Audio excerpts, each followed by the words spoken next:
It was a day the same as any other. I found myself walking to work on another sunny day, knowing full well this would be the last I would see of sunlight today. Working as a math teacher was the least important thing on my mind. The journey was what was enticing me. Arrival at the workplace was as usual. I walked in, said hello to everyone, put my items on the locker, found my way to the work floor for preparation time. It was during this time I noticed I had a new student today. While this wasn't unusual, it was different, in that it was in the middle of the summer and students do not usually become new until their parents force them to come.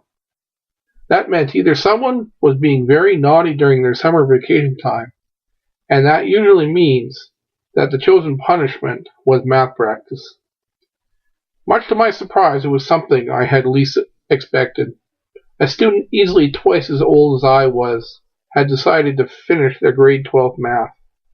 As there was a job opportunity waiting, the student had most recently finished grade 10 math 30 years ago. Not only was it 30 years ago, it was trades math. The easiest version of math you can get to complete high school graduation. Now, to put this in perspective, 30 years ago, all you needed was grade 10 math to graduate. Today, you need grade 11. On top of that, 30 years ago, grade 10 math was equivalent to grade 8 math today. Needless to say, the evolution of public education has been wonderful over the years. The tireless drive to push harder and harder topics to younger and younger students, and parents wonder why their children are having a more challenging time in math. I could not tell the student this, of course. The last thing someone needs to know was that they are climbing a straight-up cliff using only a textbook and a pencil.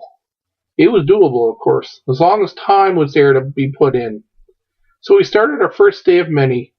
Progress was slowly made as we reviewed the concepts that were forgotten, in an attempt to develop the understanding needed to tackle grade 11 math. The weeks passed and I noticed a trend. It was becoming apparent the student only did work when we were together. It's hard watching a train wreck happen in slow motion. As time progressed, not even the time together was very productive. Despite my best efforts, I could not motivate the student towards their goal. Their attitude had changed from having to earn the opportunity to one of entitlement. It continued on in this manner for weeks. One day, it all changed. An announcement was made. The student's final test would be written next week. A choice was made to end her commitment to math. It was this day I brought up to her attention in a strong way that we had not actually started her math 11 or 12 material yet. We had only caught up to math 10. Apparently, that was okay. Only a passing mark was needed, and the job opportunity had contacted her. It was now or never. It was the last day I saw the student. Now, one could say the student did not accomplish her goals, but sometimes it is better to be lucky than smart. Perhaps the test had every answer be C. I would not know. What I did come to realize that day, people say youth do not have any motivation today, but youth learn from their parents.